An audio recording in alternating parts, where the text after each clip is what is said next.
मसीह की हमारे प्रभु और उद्धारकर्ता यीशु मसीह के नाम में सजीव वाहिनी के सारे दर्शकों को सादर प्रणाम।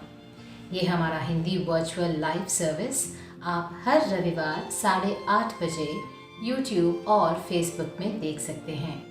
दाऊद महाराज ये कहते हैं, हे यहोवा, अनादिकाल से अनंत काल तक तू धन्य है। महिमा, पराक्रम, शोभा, सामर्थ और विभव तेरी ही है, क्योंकि आकाश और पृथ्वी में जो कुछ है वह तेरा ही है।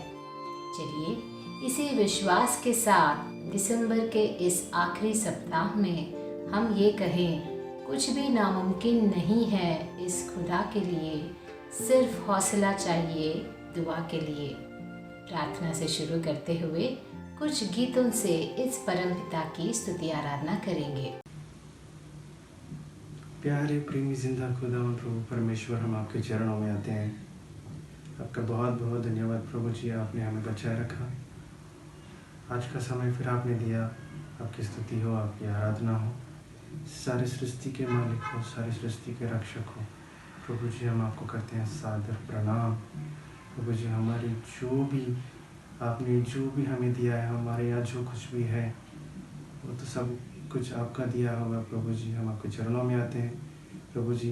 हम चाहते हैं कि आप हमसे बात करें वचन के द्वारा।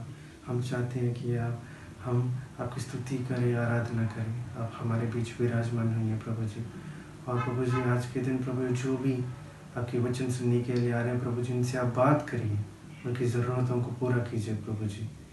आज के दिन को आप बहुत महत्वपूर्ण बनाइए, लाभदायक बनाइए प्रभु जी।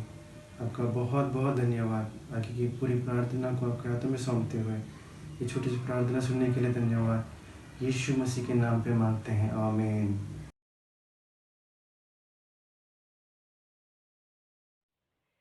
बैतलहम की गौशाला में जीवन का उजियाला है।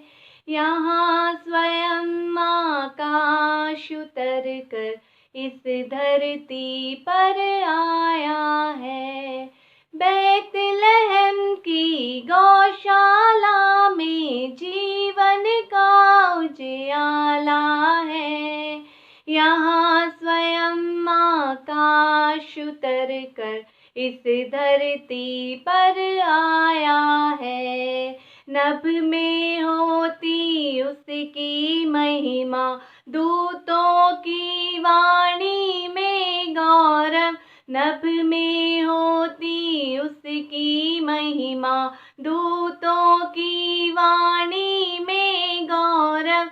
गाती है सागर की लहरें, गाती है सागर की लहरें, यीशु जग में आया है। बैतलहम की गौशाला में जीवन का उजियाला है। यहाँ स्वयं आकाश उतर कर इस धरती पर आया है। खोज रहा संसार जिसे था युग युग का संताप लिए। खोज रहा संसार जिसे था युग युग का संताप लिए। नव जीवन की आशा बनकर, नव जीवन की आशा बनकर जग का तारक आया है। बैतलहम की गौशाला में जीवन का उजियाला है। यहाँ स्वयं आकाश उतर कर इस धरती पर आया है। क्यों होते मायूस हो साथी, देख जगत का अंधियारा। क्यों होते मायूस हो साथी, देख जगत का अंधियारा। दुख चिंता सब दूर करेगा, दुख चिंता सब दूर करे।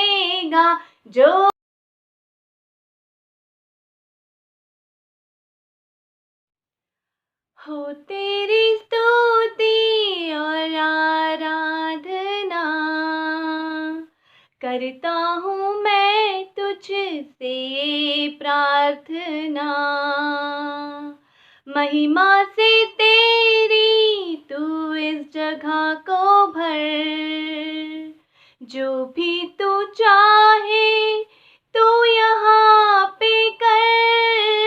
Hallelujah, hallelujah, hallelujah, hallelujah, hallelujah, hallelujah. करुणा से तेरी नया दिन दिखाता है, ढाल बनकर मेरी मुझे बचाता है। जब मैं पुकारूं तू दौड़ आता है, जब मैं गिरूं मुझे उठाता है। Hallelujah, hallelujah, hallelujah, hallelujah, hallelujah, hallelujah. हो तेरी स्तुति और आराधना करता हूँ मैं तुझ से ये प्रार्थना। महिमा से तेरी तू इस जगह को भर, जो भी तू चाहे तू यहाँ पे कर। Hallelujah, hallelujah, hallelujah. सारे जहां में तुझ सा कोई नहीं, तुझको छोड़ कोई प्रभु है ही नहीं। घुटने में टेकूं बस तेरे सामने, तू।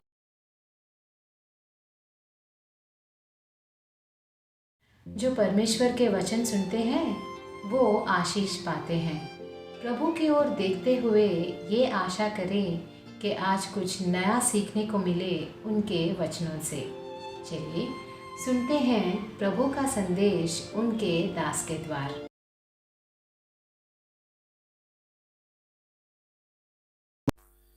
प्रभु यीशु मसीह के नाम में आप सबको मेरा नमस्कार कहना चाहता हूँ। प्यारे भाइयों और बहनों, आशा करता हूँ आप सब भले और चंगे हैं और प्रभु में हैं। फिर एक बार सजीव वाहिनी प्लेटफॉर्म में आप सबके साथ इस वचन को शेयर करने के लिए एक जो अवसर परमेश्वर ने मुझे दिया है, मैं परमेश्वर का धन्यवाद देना चाहता हूँ। और जो भी भाई इस माध्यम से के पास ये संदेश लेके आ रहे हैं उनको मैं धन्यवाद देना चाहता हूँ। प्यारे भाइयों, आज दुनिया भर में प्रभु यीशु मसीह के जन्मदिन को बना रहे हैं और उस जन्मदिन के पीछे जो रहस्य है वो एक सही ईसाई जान सकता है। हम सब जानते हैं कि पवित्र शास्त्र दो भागों में बटा हुआ है, एक पुराना नियम और एक नया नियम। पुराना नियम में भी प्रभु यीशु मसीह के जन्म के बारे में भविष्यवाणी को हम सुनते हुए आ रहे हैं, और वही भविष्यवाणी प्रभु यीशु मसीह के इस दुनिया में आने के बाद जो कुछ हुआ है, जो कुछ पूरा हुआ है, वह सब नए नियम में लिखा हुआ है।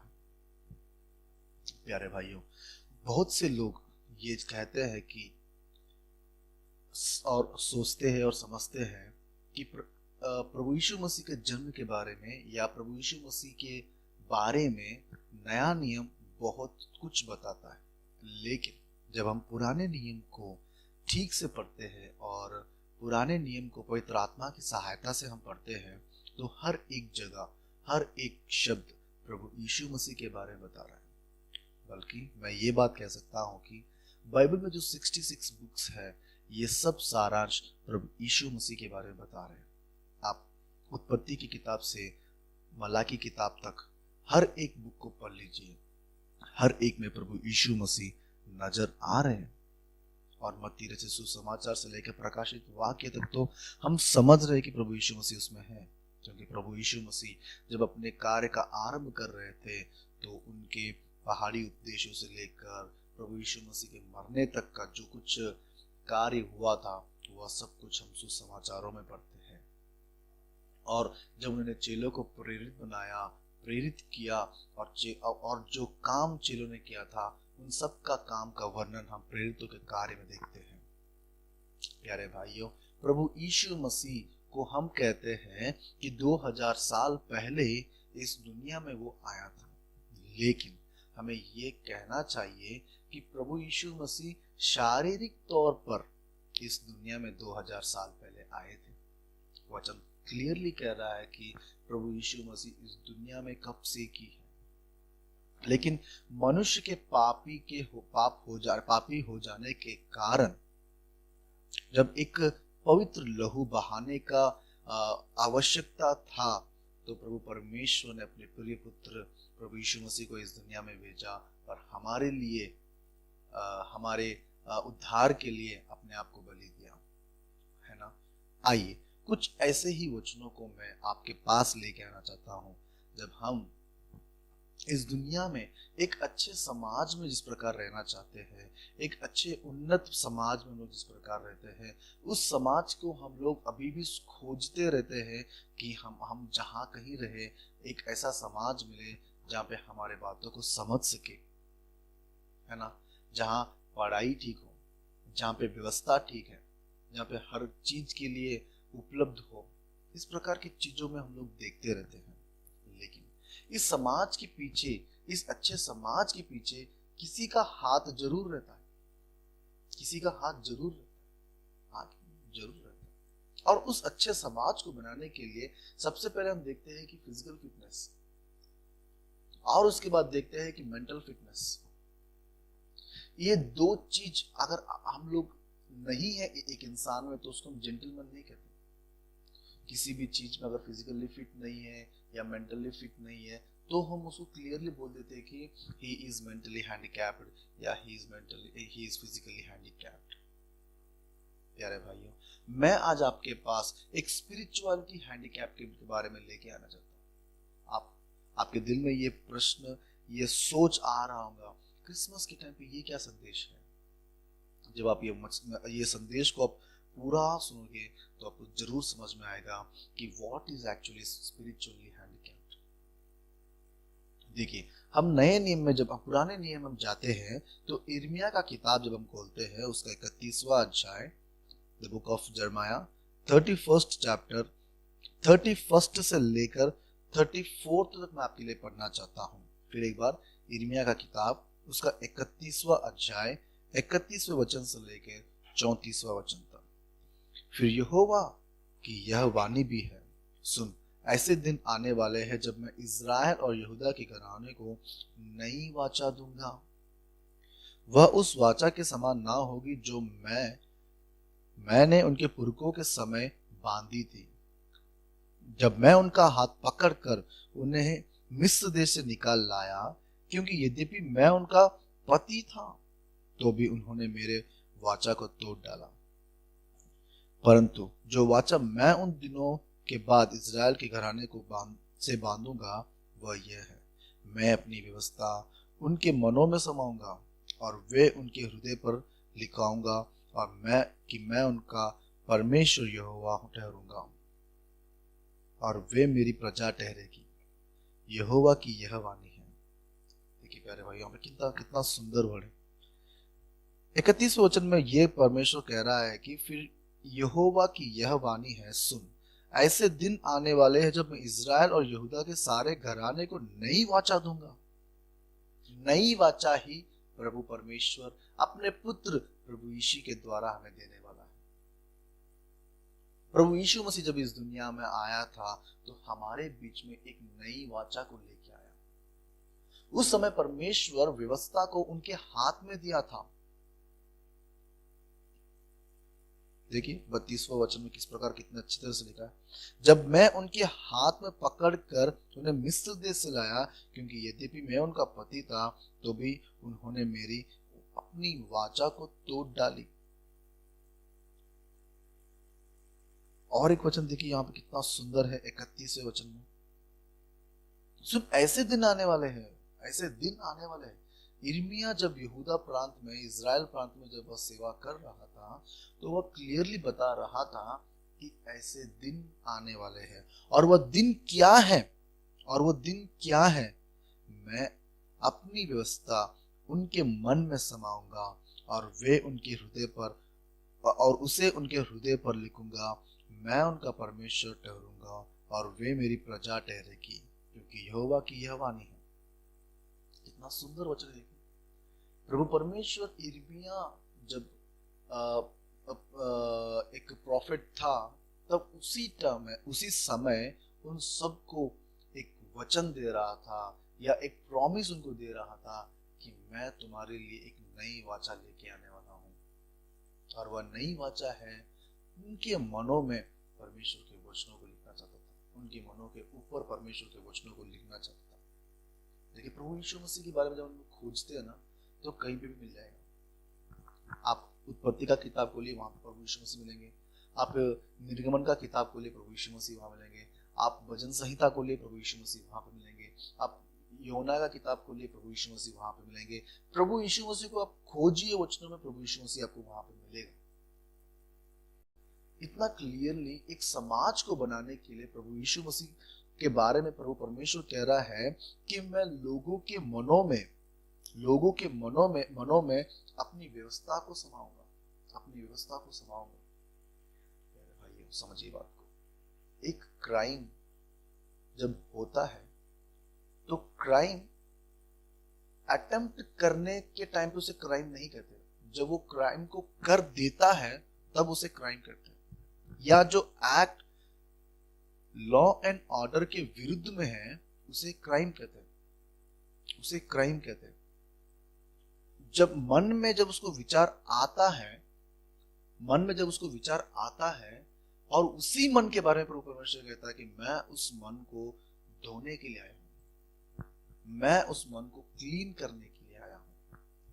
प्रभु यीशु मसीह सिर्फ हमारे पापों को धोने के लिए नहीं, सिर्फ तेरे लिए या मेरे लिए प्रभु यीशु मसीह नहीं आया। हम सोचते हैं कि प्रभु यीशु मसीह सिर्फ इस लोक का उद्धार करने के लिए आया। नहीं प्यारे भाई, प्रभु यीशु मसीह के आने के पीछे बहुत से कारण हैं, बहुत से कारण हैं।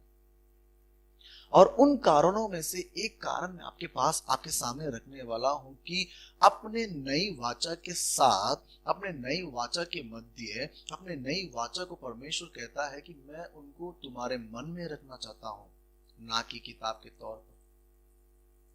हाथ में दूंगा तो आप लोग उसे कहीं पे रख दोगे, हाथ में दूंगा तो आप उसे अपनी मर्जी के समय में पकड़ोगे, लेकिन जब उसे मैं अपने आपके दिलों में रख दूंगा या आपके मनों में रख दूंगा, वो आपके पास नित्य रहेगी। और उसका डर हमें बना रहेगा, उसका डर हमें बना रहेगा। प्यारे भाइयों, वचनों को समझिए। प्रभु परमेश्वर हमारे लिए अपने बेटे के द्वारा कौन सी नई वाचा देने वाला है। नया निबंध में प्रभु यीशु मसीह कह रहा है अपने दिलों को या अपने मनों को शुद्ध करो, क्योंकि जब आप मनों को शुद्ध करोगे तो ही आप परमेश्वर को देख पाओगे। देखिए मत्ती रचित सुसमाचार उसका 5वां अध्याय 8वें वचन में देखिए, धन्य है वे जिनके मन शुद्ध है, क्योंकि परमेश्वर को देख पाएंगे। मनों को शुद्ध करिए प्यारे भाइयों। हम लोग क्या करते हैं, जब हम लोग क्रिसमस आता है तो हम लोग घरों को शुद्ध करते हैं। हर प्रकार के वस्तुओं को हम लोग ऊपर के सेल्फ में से, नीचे के सेल्फ में से, चारपाइयों को हटाएंगे, पूरा साफ करेंगे। प्रभु यीशु मसीह कहता है घरों को साफ करने से पहले अपने मनों को साफ करो, अपने मनों को साफ करो। क्योंकि प्रभु यीशु मसीह के पास एक बंदा आया था और पूछा कि मनुष्य को ऐसा कौन सा वस्तु है या क्रिया है जो उसको अशुद्ध कर देती है। और प्रभु यीशु मसीह को स्ट्रेट फॉरवर्ड आंसर देता है कि मनुष्य को उसके मन के अंदर से जो विचार आते हैं वही उसे अशुद्ध कर देती है। हाँ प्यारे भाई, हमारे मन से जो बातें आते हैं वही हमें अशुद्ध कर देती है, वही हमें अशुद्ध कर देती है। हम एक के बारे में जब हम बुरा सोचेंगे बुरा सोचने के बाद उसको जब हम सोच को क्रिया के तौर पर जब एक्ट करते हैं, वो हो जाता है पाप, पुराने नियम के हिसाब से। लेकिन नए नियम के हिसाब से पाप, परमेश्वर कह रहा है, प्रभु यीशु मसीह कह रहे हैं कि अगर तू एक के बारे में अपने दिल में भी सोचेगा बुरा, तो वह पाप है। पतरस आया और कहा, मैं अपने भाइयों को कब तक क्षमा करूं? उसने कहा 70 गुना 70 साल तक। इसका मतलब अनगिनत बार तू अपने भाई को क्षमा करते रहे, अनगिनत बार तो अपने भाई को क्षमा करते रहे। कितना सुंदर वचन, देखिए कितना सुंदर वचन है। क्रिसमस में प्रभु यीशु मसीह इस बार हमें यह संदेश देने वाला है कि अपने मनों को शुद्ध करिए, अपने मनों को शुद्ध करिए। मन ही एक ऐसा चीज है जो सब प्रकार के रोगों से भरा हुआ है, एक असाध्य रोग उसमें भरा हुआ है। देखिए यिर्मयाह का किताब में ही एक वचन है, 17वीं अध्याय उसका 9वां वचन, मन तो सब वस्तुओं से अधिक धोखा देने वाला होता है, उसमें असाध्य रोग लगा है और उसका भेद कौन समझ सकता है। मन एक ऐसी चीज है जो हमें पाप को इजीली अट्रैक्ट कर सकता है। लेकिन प्यारे भाइयों, जब आप अपने मन को कंट्रोल कर सकते हो, आप अपने मन के विचारों को कंट्रोल कर सकते हो, तो मैं आपसे प्रभु यीशु मसीह के द्वारा कहना चाहता हूं कि आप पाप से परे रह सकते हैं, आप पाप से दूर रह सकते हैं। समझिए बात को। यिर्मयाह की किताब में जब हम पढ़ रहे थे कि मैं तुम्हें एक नई वाचा देने वाला हूं, और वो नई वाचा पहले उनको पत्थरों के ऊपर लिख के दिया था मूसा के द्वारा, और उसके बाद उनको हाथों के ऊपर, उनको एक पर्ची के ऊपर लिख के दिया करते थे, लकड़ी के चकलों के ऊपर लिख के दिया करते थे, लेदर्स के ऊपर लिख के दिया करते थे। और इजरायलियों ने वो वचनों को पढ़ा लेकिन उनके अनुसार नहीं किया। अब प्रभु कहना चाहता है कि अगर आप पाप से दूर रहना चाहते हो तो मेरे वचनों को अपने दिल में रखो, मेरे पवित्र वचनों को अपने दिल में रखो, मेरे पवित्र वचनों को अपने मन में रखो। देखिए प्रभु परमेश्वर हमारे मनों के बारे में क्या कह रहा है। कुरिन्थियों की पहली पत्री 3 अध्याय 16वीं वचन देखिए, क्या तुम नहीं जानते कि तुम परमेश्वर के मंदिर हो और परमेश्वर की आत्मा तुम्हें वास करती है। 6वां अध्याय 19वां वचन, क्या तुम नहीं जानते कि तुम्हारी देह पवित्र आत्मा का मंदिर है। देखिए पवित्र आत्मा हमें वास करता है, परमेश्वर हमें वास करना चाहता है, और जब वह हमें वास करना चाहता है, वह हमें रहना चाहता है, तो हम अपने आप को कितना पवित्र रखना चाहिए। अगर हमारे मन पवित्र है तो हम परमेश्वर को देख पाएंगे, क्योंकि परमेश्वर हम में रहता है, क्योंकि परमेश्वर हम में रहता है। हम कितने दिन तक औरों को भला बुरा कहते रहेंगे? हम लोग कितने दिन तक औरों को तू पापी है कहते रहेंगे? प्यारे भाइयों, प्रभु यीशु मसीह किसी को नहीं कहा कि तू पापी है। किसी से उसने कभी नहीं कहा कि तू पापी है, क्योंकि वचन से क्लियरली बता रहा है कि हर एक ने पाप किया है और उसके उद्धार को खो गए हैं, उद्धार को हमने खो दिया है। प्यारे भाई, ये बात को समझिए। इस 2021 के क्रिसमस के द्वारा आप पब्लिक को, आप समाज को, आप अपने आगे पीछे जो रहने वाले नेबर्स को किस प्रकार का संदेश देने वाले हो। घरों को साफ करने से पहले अपने दिलों को साफ करिए। घरों को साफ करने से पहले अपने दिलों को साफ करिए, अपने मनों को साफ करिए। हर प्रकार के बुरे विचारों को उनमें से निकाल दीजिए। नई वाचा आप भी उसमें आना चाहते हो तो प्रभु यीशु मसीह आपसे कह रहा है कि हाँ, मैं तुझे लेना चाहता हूं और मैं तेरे दिल में वास करना चाहता हूं। कब? जब हम अपने विचारों को निकाल देंगे और अपने दुर्विचारों को या बुरे विचारों को हम एक के प्रति एक के जो विचार हमारे मनों में आते हैं उनको अगर हम डिलीट करते हैं, तो प्यारे भाइयों, प्रभु यीशु मसीह आज तुम्हारे दिल में जन्म लेना चाहता है। प्रभु यीशु मसीह आज तुम्हारे दिल में जन्म लेना चाहता है। हम लोग कई बार हम लोग कोसते रहते हैं कि प्रभु यीशु मसीह को उन लोगों ने समझ नहीं सका और प्रभु यीशु मसीह को उन लोगों ने मार दिया। लेकिन प्यारे भाई, आज तक हम प्रभु यीशु मसीह को समझ नहीं पा रहे, क्योंकि हम कह रहे हैं कि हम ईसाई हैं, लेकिन क्रियाओं के द्वारा हम लोग ईसाई नहीं है। तीतुस की पत्री देखिए, वचन कितना क्लियरली हमें बताता है कि हम किस प्रकार के लोग हैं। Titus, the letter to Titus, तीतुस की पत्री 1 अध्याय 16वां वचन, वह कहते हैं कि हम परमेश्वर को जानते हैं पर कामों के अनुसार उनका इनकार करते हैं। हम जानते हैं, हम कहते हैं कि हम ईसाई हैं, हम कहते हैं कि हम क्रिश्चियंस हैं, लेकिन कामों के अनुसार हम उनका इनकार करते हैं, क्योंकि वे घृणित और आज्ञा ना मानकर और किसी अच्छे काम के योग्य है ही नहीं। हम लोग कहते हैं कि हम लोग ईसाई हैं, हम लोग कहते हैं कि मैं क्राइस्ट को बिलोंग करता हूं, हम कहते हैं कि आई लव यू जीसस, बोली तो आ गई बाहर, लेकिन लेकिन काम कब बाहर आएगा? काम कब बाहर आएगा? क्रियाओं को बाहर लेके आइए। अब जब अपने विचारों के बदल दोगे, अपने बुरे विचारों का बदल दोगे, उसको अच्छे विचारों में बदल दोगे, तो प्यारे भाइयों, ऑटोमेटिकली क्या आ जाएगा? अच्छे काम बाहर आएंगे। ओवरहेड टैंक है, समझिए, घर के ऊपर छत, पानी का टैंक है, और उसमें पानी के टैंक के अंदर कुछ हमने पीला कलर या नीला कलर या लाल कलर, कुछ भी कलर डाल दिया। ऊपर जो कलर डालेंगे नीचे टैप में वही कलर आएगा। आगे जो बातें हमारे मुंह पे आती है, पहले सोच कहां पे चलता है? मन में। अपने मनों को बदलिए और नई वाचा में अपने मनों को लेके आइए। कितना अच्छा वचन है, मत्ती रचित सुसमाचार। ये मेरा आखिरी वचन है अभी का, मत्ती रचित सुसमाचार 5वां अध्याय 8वां वचन, धन्य है वे जो मन के शुद्ध हैं, क्योंकि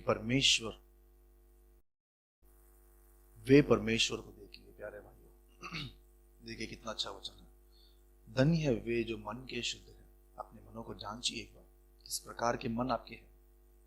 किसी प्रकार का भी मन रखकर हम लोग हर एक के तरह, अगर हम लोग क्रिसमस बनाएंगे तो प्यारे भाइयों, दूसरे लोग की तरह हम भी एक त्योहार बनाते हुए जा रहे हैं। लेकिन प्रभु यीशु मसीह का जन्म के बारे में अगर उसका रहस्य अगर हम जानना चाहते हैं और बताना भी चाहते हैं, तो हम लोग कहीं ना कहीं फेल हो जा रहे हैं।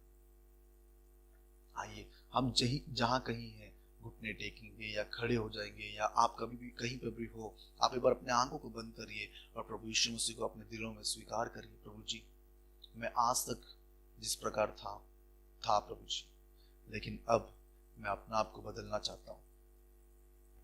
प्रभु जी, मैं आज तक किसी के बारे में प्रभु जी बुरा सोचता था, बुरे विचार मेरे दिल में आते थे, बुरे सोच के साथ प्रभु जी मैं किसी को प्रभु जी मैं बुरा कर रहा था। लेकिन अब से प्रभु जी मैं तुझे हमारे जीवन में स्वीकार करना चाहता हूँ।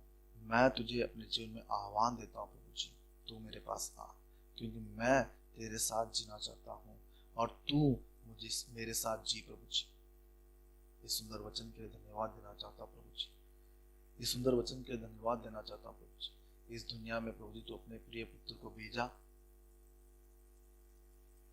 प्रभु जी, लेकिन वह मेरे पापों के कारण मारा गया और तीसरे दिन तूने फिर से जी उठाया। मृत्यु पर तूने उनको जय दिया प्रभु जी, क्योंकि वह शारीरिक तौर पर रहते हुए भी अपने मन को शुद्ध कर रहा था प्रभु जी। उसी प्रकार मैं भी रहना चाहता हूँ प्रभु जी। हर एक बुरी सोच को, हर एक बुरी आशा को प्रभु जी आज इस क्रिसमस पर मैं छोड़ना चाहता हूँ प्रभु जी। मुझे सहायता कर, मुझे सहायता कर प्रभु जी, मुझे सहायता कर। ये छोटी सी विनती प्रभु यीशु मसीह के नाम से मांगता हूँ, सुन और कबूल करो पिता, आमीन। सबको जय मसीह की। Thank you.